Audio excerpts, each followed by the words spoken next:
pues el plan es poder tener la serie completa del libro de los Hechos en audio, entonces pueden ustedes verla ahí, van a estar subiéndose al Facebook de la iglesia, Misión Cristo a la Roca, lo pueden ver ahí, van a estar ahí las predicaciones. Comenzamos este domingo, hermanos, el libro de los Hechos. El plan es poder llevarlo a través de, el plan es llevar todo el libro de los Hechos de manera sistemática y poder aprender bastante en cuanto a lo que fue la historia de la iglesia primitiva, los primeros 30 años de la iglesia, cómo se desarrolló, y espero, hermanos, que sea de bendición para ustedes y como lo está haciendo mientras estudio este libro para mí. Entonces, hermanos, veamos primeramente la historia de una iglesia creciente. El libro de los Hechos es la historia de una iglesia creciente.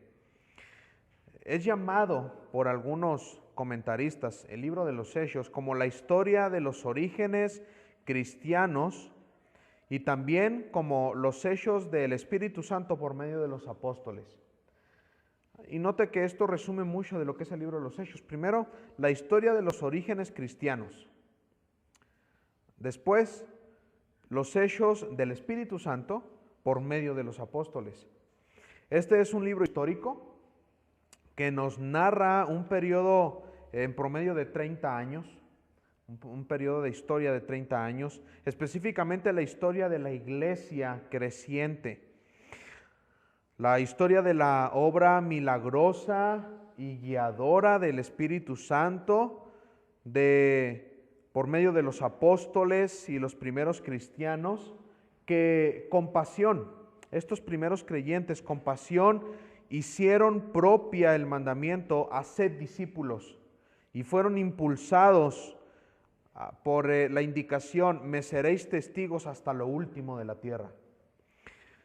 Encontramos entonces, hermanos, en este libro de 28 capítulos, ricas enseñanzas de historia en donde, por obra inspiradora del Espíritu Santo, nosotros encontraremos un modelo de la manera en que la iglesia funcionaba en la época primitiva. La obra misionera y sin duda, hermanos, es el impulso inspirador para cada iglesia que quiere ser fiel a su Señor y que confía en la guía del Espíritu Santo y que se ha comprometido con la gran comisión que camina en pos de la gloria de Dios, testificando a otros y a otras naciones de la obra de nuestro Señor Jesucristo. Todo esto, hermanos, vamos a encontrar en el libro de los Hechos. Y este pequeño sermón, hermanos, es una introducción sobre el libro de los Hechos. Es una introducción de lo que estaremos viendo de manera exhaustiva, versículo a versículo, a través de este tiempo. Y antes de ver las características introductorias para comenzar esta travesía en el libro de los Hechos, quiero que comprendamos lo que describió F.F. Bruce, un comentarista del libro de los Hechos, respecto a la importancia del libro. Y él dice lo siguiente: Hechos provee un trasfondo narrativo sobre el cual se entiende más fácilmente varias de las cartas que lo conforman.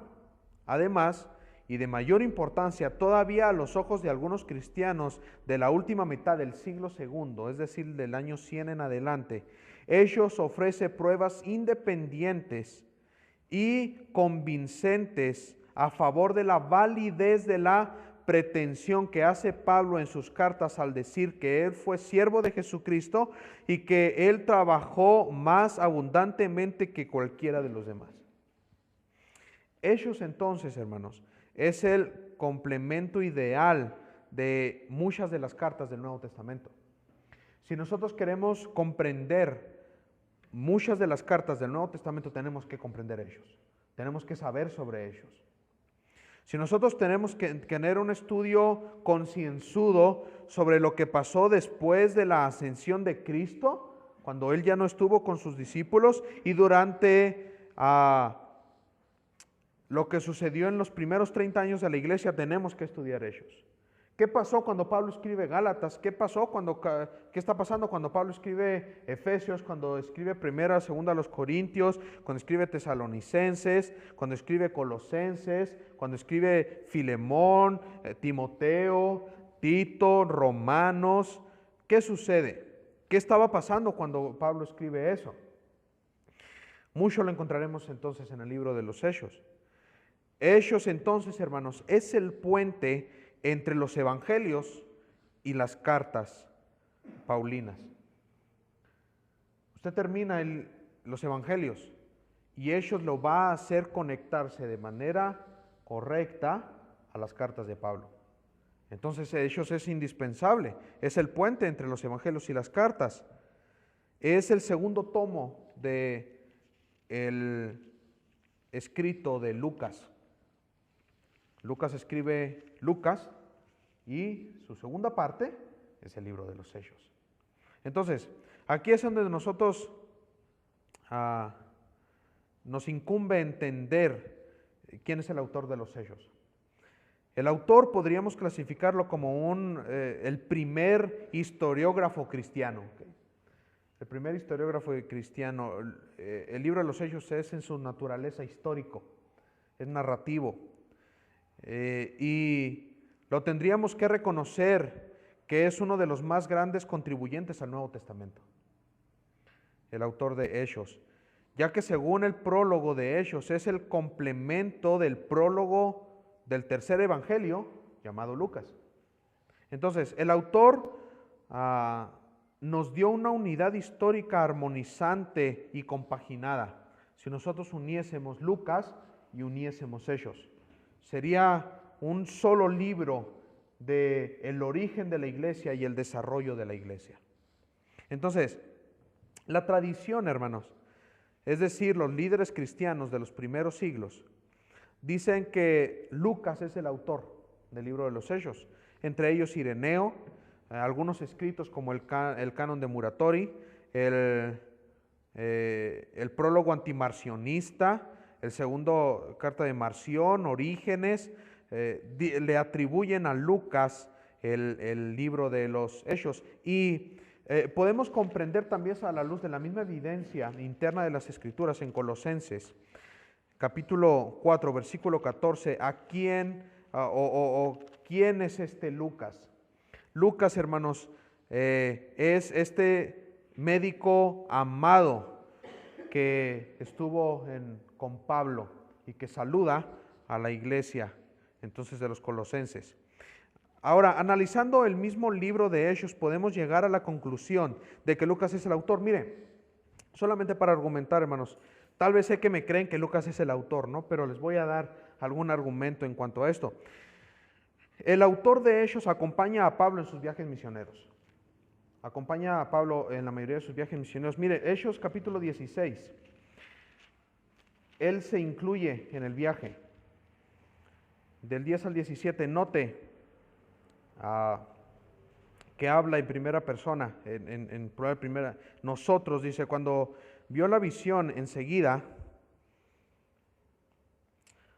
procuramos partir de Macedonia, dando por cierto que Dios nos llamaba para que les anunciásemos el Evangelio. Nosotros. Entonces, es decir, el autor del libro de los Hechos acompañó a Pablo, por lo menos en algunos de sus viajes misioneros. Este es uno de los argumentos, hermanos, pero también encontramos otros argumentos por quitar a algunas personas que posiblemente pudieron ser los autores viendo el mismo libro de los Hechos. Por decir, Pablo estuvo prisionero en Roma y mientras estuvo prisionero en Roma hubo varias personas que estuvieron con él. Lucas entre ellos. Lucas estuvo con él cuando estuvo por primera vez en prisión en Roma. También estaban otros como Epafrodito, pero Epafrodito no viajó con Pablo. Tíquico tampoco viajó con Pablo, y Timoteo y Marcos son mencionados en tercera persona, o sea, que no es el autor de Hechos. Demas apostata después. Se huye del Evangelio, entonces no puede ser Demas. Jesús el justo, así llamado, no tiene apoyo de la tradición. Entonces el único que queda dentro de la lista de Hechos capítulo 16 es Lucas. El único que queda es este. Entonces, probablemente era Lucas, oriundo de Antioquía, de Siria, griego, probablemente, de origen griego, gentil, y médico de profesión, según Colosenses 4:14, perdón. Ahora, ¿cuál es el comienzo del escrito? ¿Qué motiva a Lucas a escribir el libro de Lucas y el libro de los Hechos? ¿Qué motiva? Lo encontramos, hermanos, su motivo en Lucas capítulo 1, en su prólogo del versículo 1 al versículo 4.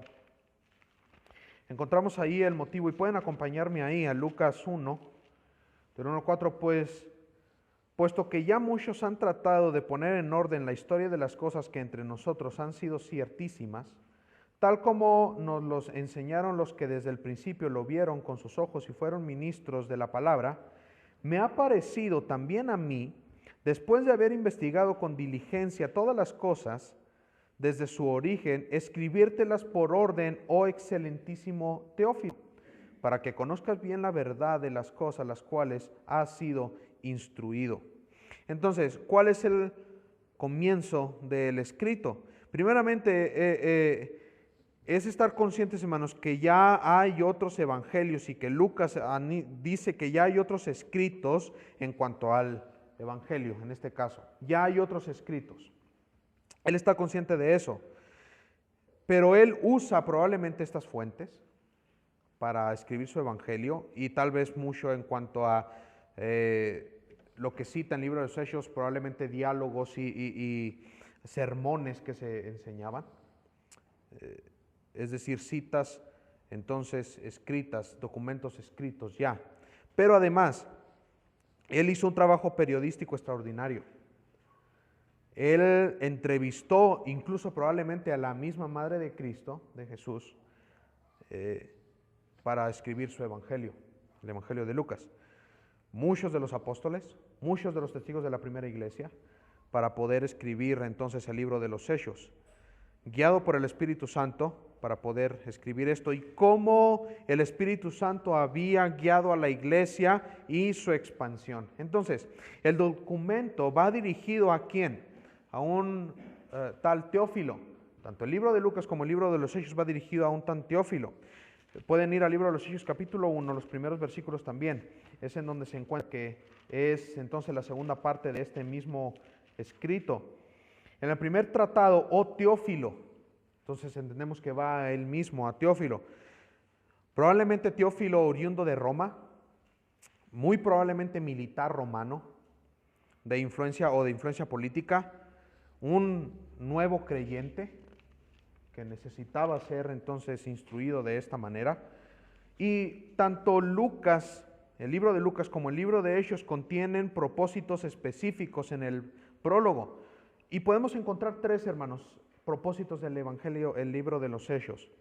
El primer propósito es el siguiente, su precisión, ser preciso.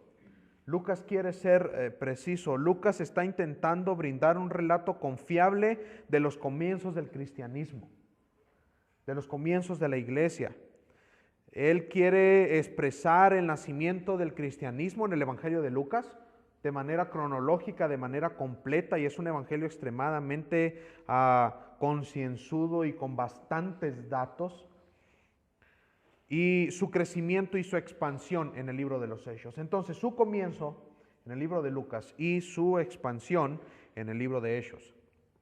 Ahora, el segundo propósito es escribirlo o ponerlo en orden. Y esto quiere decir, hermanos, hacer un relato exhaustivo, minucioso, detallado de algunas cosas importantes y relevantes para la iglesia, del comienzo y del desarrollo del cristianismo. Y el tercer propósito es brindar a sus lectores una base cierta para su conocimiento y brindar un fundamento para la iglesia. ¿De dónde venimos?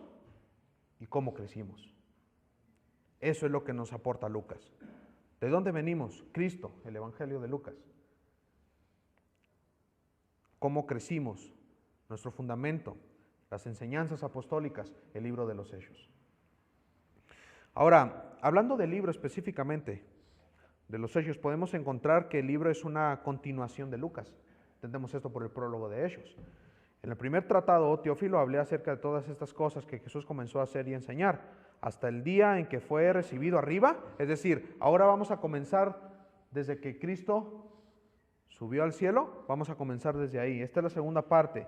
Después de haber dado mandamiento por el Espíritu Santo a los apóstoles que había escogido, y esta es la base del libro de los Hechos. Versículo 8, recibiréis poder cuando haya venido sobre vosotros el Espíritu Santo, y me seréis testigos en Jerusalén, en toda Judea, en Samaria, y hasta lo último de la tierra. Esta es la base, es decir, Jesucristo antes de ir al cielo les dijo, ustedes me van a ser testigos en Jerusalén, y luego se expande Samaria, y luego, Judea, y luego se expande Samaria, y luego hasta lo último de la tierra. ¿Qué es lo que narra Hechos? La expansión de la iglesia, desde el comienzo de cuando Cristo asciende, y termina en Roma, la capital del Imperio Romano, hasta allá. Esto es lo que nos narra entonces el libro de los Hechos, en un periodo de expansión, hermanos, de 30 años. De 30 años, comenzando en Jerusalén y terminando en Roma. Entonces, encontramos un propósito específico en el libro de los Hechos y tal vez particular del libro de los Hechos, y es este: defender al cristianismo de las acusaciones de parte de los judíos de que el cristianismo era opositor a Roma y era un grupo guerrillero que fue fundado por un tal Jesús, condenado por un oficial romano a la muerte. Este era el argumento judío perfecto, ¿verdad? Es decir, el cristianismo es una competencia para el judaísmo, así lo veían los judíos. Es una herejía, es una competencia. Entonces, Roma, acusamos al cristianismo de promover disensión, de promover guerra y de decir, el César no es el rey, sino Cristo. Y fíjate, el fundador del cristianismo es un hombre que fue condenado a muerte por un oficial romano llamado Poncio Pilato. Entonces, haz algo, ¿no? Lucas dice, el cristianismo no es un peligro para Roma. Es más, el cristianismo no es opositor del judaísmo, es la continuación del judaísmo. Eso es el cristianismo, eso es lo que trata de argumentar Lucas. No hay verdad en tales acusaciones. Entonces, solamente algunos pasajes que nos hablan de eso y que enfatiza. Hechos capítulo 7, versículo 12. Vean, y en el Evangelio de Lucas también hace lo mismo. Él es el que narra y especifica también que Poncio se lavó las manos diciendo, yo no hallo acusación en Cristo, ¿no? El mismo Herodes no halló acusación en Cristo. Cuando oyó Jacobo que había trigo en Egipto, envió a vosotros, nuestros padres, las primeras, perdón hermanos, capítulo 16, versículo 37. Disculpen, capítulo 16, versículo 37.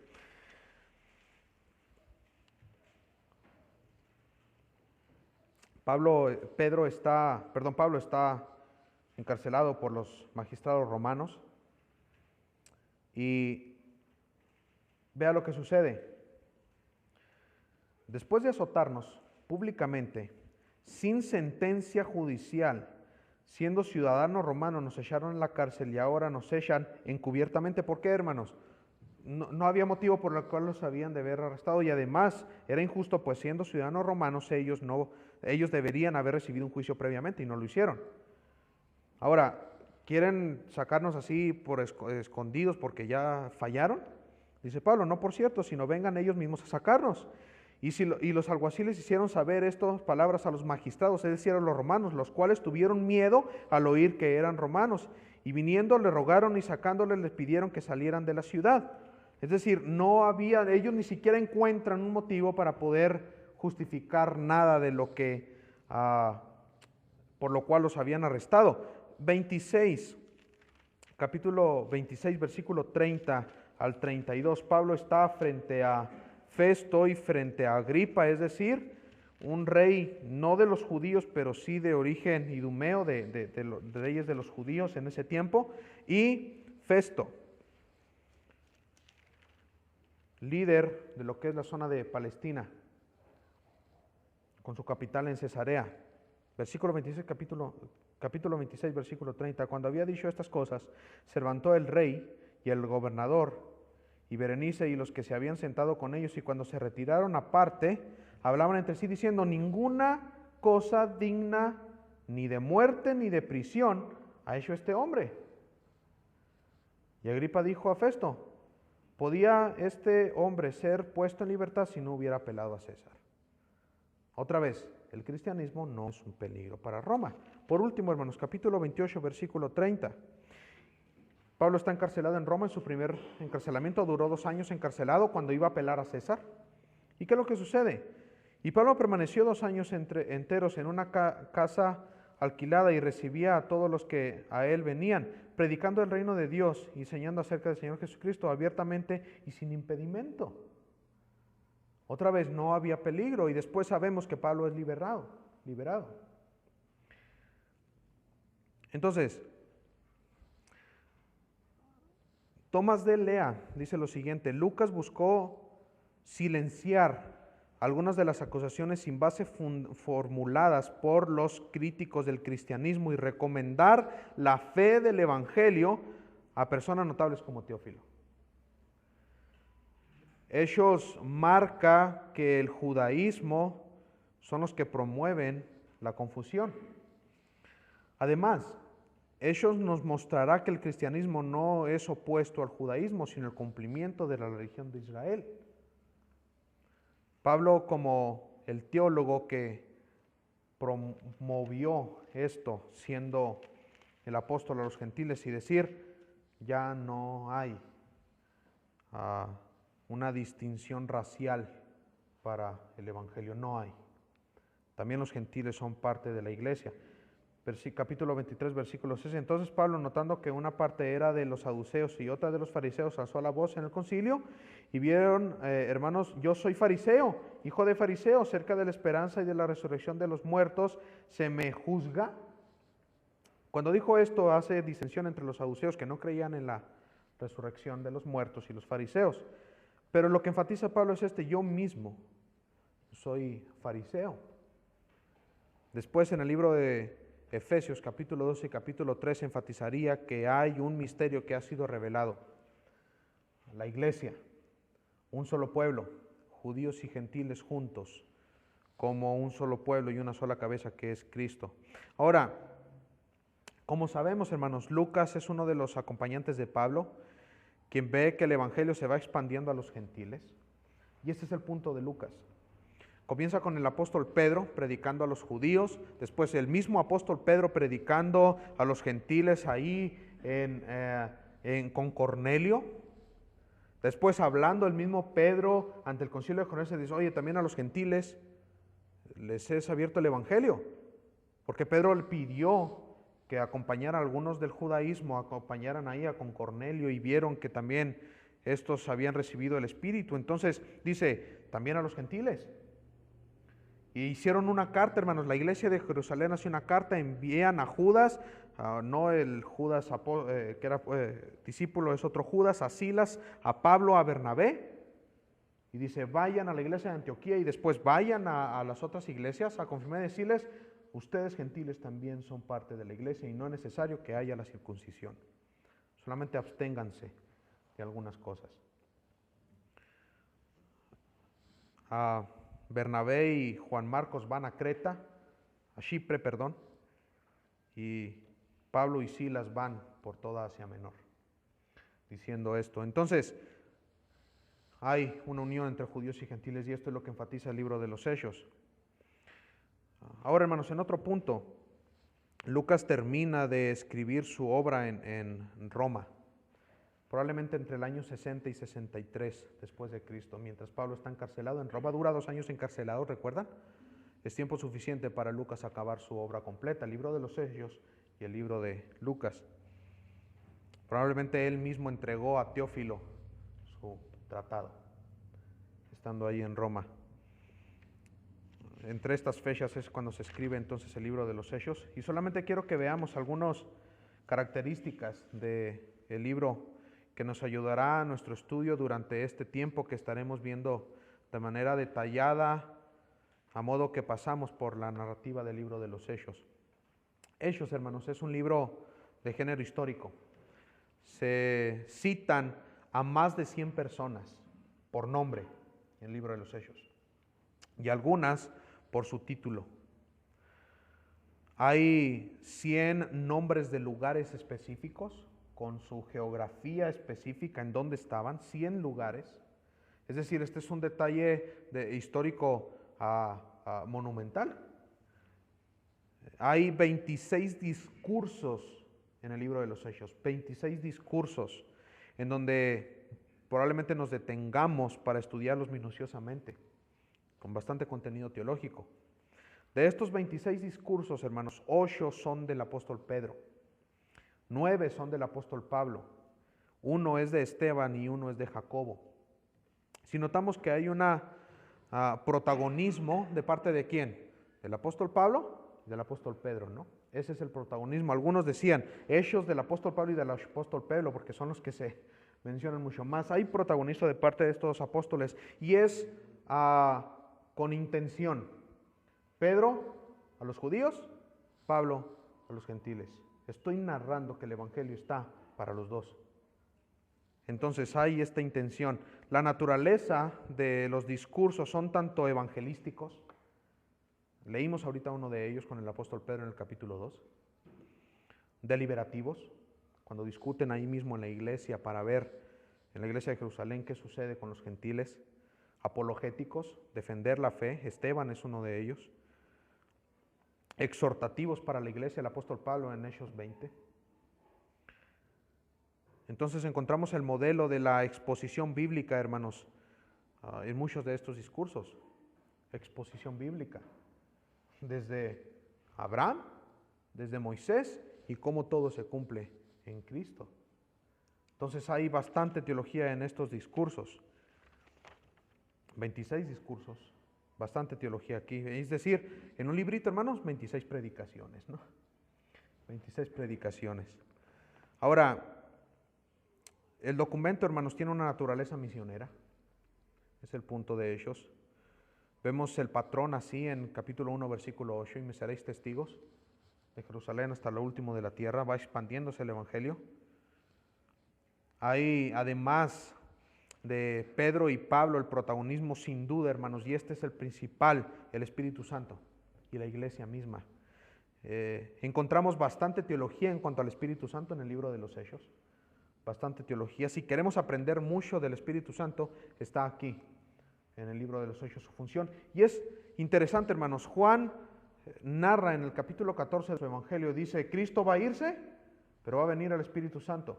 Los Evangelios vemos la obra de Cristo, en Hechos vemos la obra del Espíritu Santo, la tercera persona de la Trinidad. Esta obra implica llevar al éxito a la obra misionera.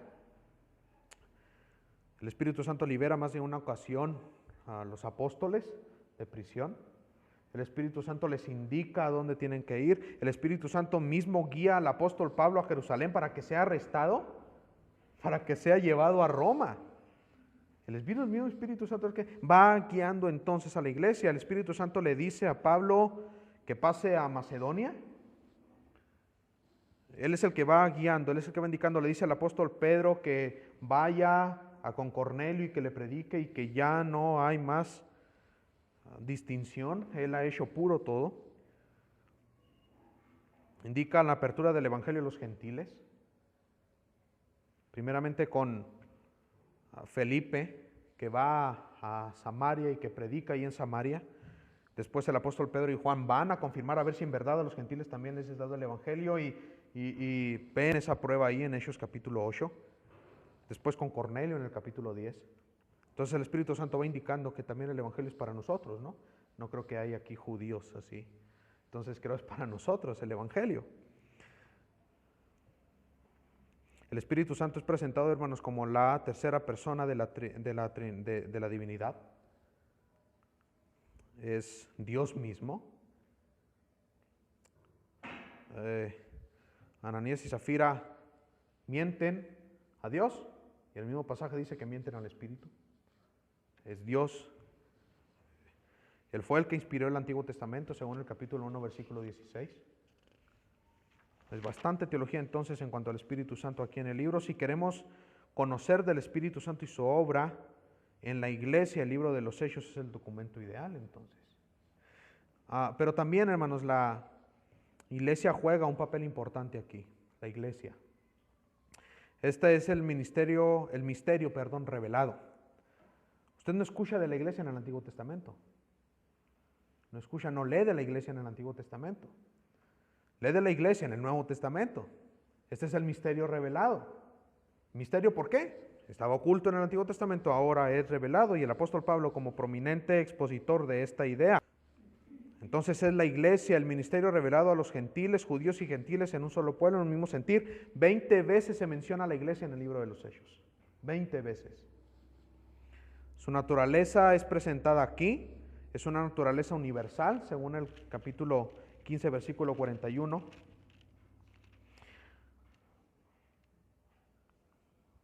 Dice, y pasó por Siria y Cilicia confirmando ¿a qué? Y habla en plural, a las iglesias.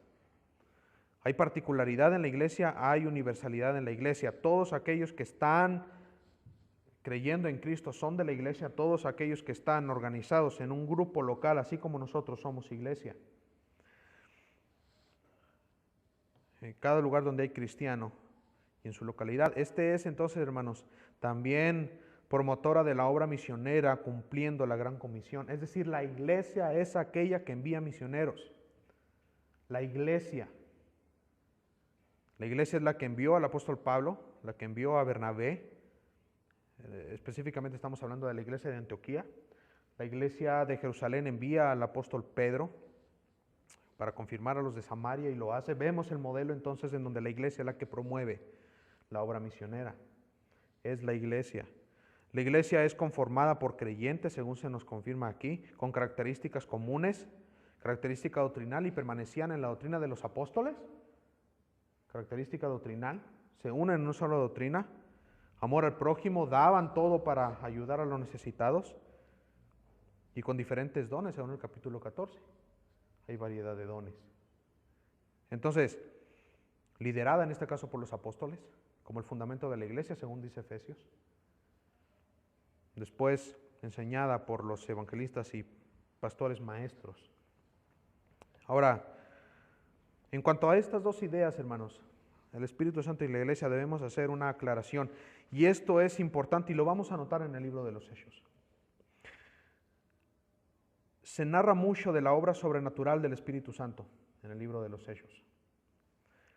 Ahora, esta narrativa, hermanos, es descriptiva y no prescriptiva. Es decir, nos dice qué sucedió, no nos da el modelo de lo que tiene que estar sucediendo. Es decir, el hecho de que la Biblia describa un suceso no implica que ese hecho o acción pueda o deba de repetirse. Vamos a notar, hermanos, a la luz del libro de los Hechos, y lo vamos a ver, que la obra del Espíritu Santo sobrenatural va menguando hasta el final del libro de los Hechos. A tal grado que usted tiene cartas después del libro de los Hechos, es decir, que después de que el libro de los Hechos se escribió, como segunda a Timoteo, en donde no hay más tanto este fundamento. El mismo Pablo recomienda a Timoteo que tome vino, ¿no?, en lugar de agua. No lo sana. Es un ejemplo de esto. Confirmar la verdadera identidad del alma de aquellos que estaban en la iglesia por medio de sus frutos y no por medio del hablar de lenguas. Otro ejemplo. Lo vamos a ver entonces a la luz del libro de los Hechos. Veremos, hermanos, de manera detallada, a modo que comienza entonces este libro. Por último, hay dos personas más que forman el protagonismo en el libro de los Hechos. Dios en el libro de los Hechos, Cristo en el libro de los Hechos. Primeramente Dios. Dios se muestra, hermanos, en el libro de los Hechos como el planeador y ejecutor de la obra salvadora. En el capítulo 2, cuando dice que por el predeterminado y predeterminado conocimiento de Dios, Cristo fue entonces muerto como el planeador el ejecutor de la obra de Cristo, su muerte y su resurrección. Él fue el que planeó que los gentiles también iban a ser parte de la iglesia. Él es el que elige a los que han de ser salvos y se añadían cada uno a los que el Señor obraba, capítulo 13. Él es el creador, Él es el juez, según el capítulo 17, cuando Pablo está en Atenas y dice que dicen al Dios no conocido, este fue el que creó todo y este es el juez de todo. Entonces se presenta la teología de Dios aquí. En el libro de los Hechos, hermanos, se menciona 40 referencias a Dios, solamente en este libro, 40 referencias a Dios. Ahora, Jesús también tiene un protagonismo. Se define su humanidad, se define su poder, se define su obra milagrosa al recordar lo que hizo Cristo en la cruz. Su divinidad, claramente. Encontramos una riqueza de nombres de Cristo. Se le menciona como Señor, se le menciona como Cristo, se le menciona como siervo, como profeta, como príncipe, como Salvador, como Hijo de hombre, como Hijo de Dios. Y se nos enseña su propósito, el venir a morir. ¿Cuál era, hermanos? Traer salvación. Traer salvación. Vaya solamente al capítulo 1. Versículo del 1 al 14. Le doy lectura y ustedes me siguen.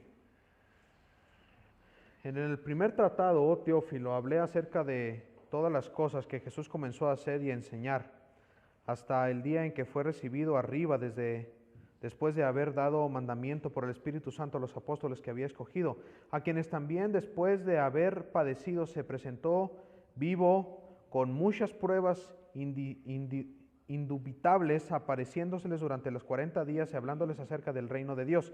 Y estando juntos, les mandó que no se fueran de Jerusalén, sino que esperasen la promesa de la cual le dijo: oísteis de mí, porque Juan ciertamente bautizó con agua, mas vosotros seréis bautizados con el Espíritu Santo dentro de no muchos días. Entonces los que se habían reunido le preguntaron diciendo: Señor, ¿restaurarás el reino a Israel en este tiempo?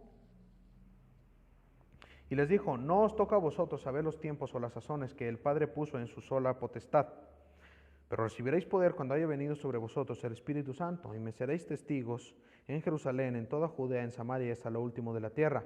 Y habiendo dicho estas cosas, viéndolo ellos, fue alzado y le recibió una nube que le ocultó de sus ojos. Y estando ellos con los ojos puestos en el cielo, entre tanto que él se iba, he aquí se pusieron junto a ellos dos varones con vestiduras blancas, los cuales también les dijeron: varones Galileos, ¿por qué estáis mirando al cielo?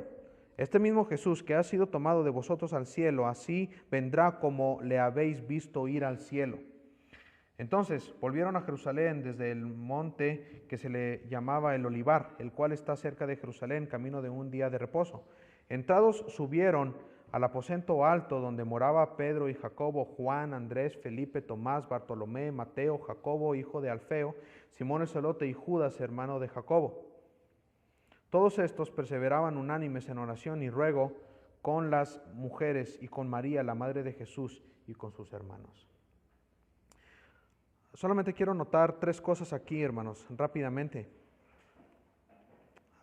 que quiero que se queden ustedes con ellas ahora que terminamos ya esta introducción. Versículo 7. No os toca a vosotros saber los tiempos y las sazones que el Padre puso en su sola potestad. Como iglesia, hermanos, estamos esperando y esperamos la segunda venida de Cristo. Inminente, primero. Cristo vuelve, hermanos. Cristo regresa y es inminente, es decir, no sabemos cuándo Cristo va a regresar. No sabemos. Pero dijeron aquellos hombres, que eran ángeles: este mismo Jesús que ha sido tomado de vosotros al cielo, así vendrá como lo habéis visto ir al cielo. Cristo viene. Segunda, versículo 8. Me seréis testigos en Samaria, en Jerusalén, en Judea, en Samaria, hasta el último de la tierra, y el Espíritu Santo vendrá sobre ustedes. Debemos predicar el Evangelio porque el Espíritu Santo está en nosotros.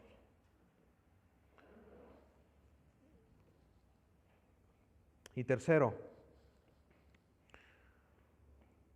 perseveremos unánimes en oración y ruego como la primera iglesia lo hizo. Versículo 14. Todos estos perseveraban unánimes en oración y ruego con las mujeres, con María la Madre de Jesús y con sus hermanos. Esta, hermanos, es la historia de la iglesia en su inicio, el libro de los Hechos. Es la historia de la iglesia en su inicio. Somos aún iglesia del Señor. Somos iglesia del Señor. Somos parte de lo que estos hombres vivieron. Estamos aquí, hermanos, y el Evangelio está con nosotros porque estos hombres estuvieron dispuestos a decir, voy a predicar el Evangelio. Somos parte de esto. La iglesia, después del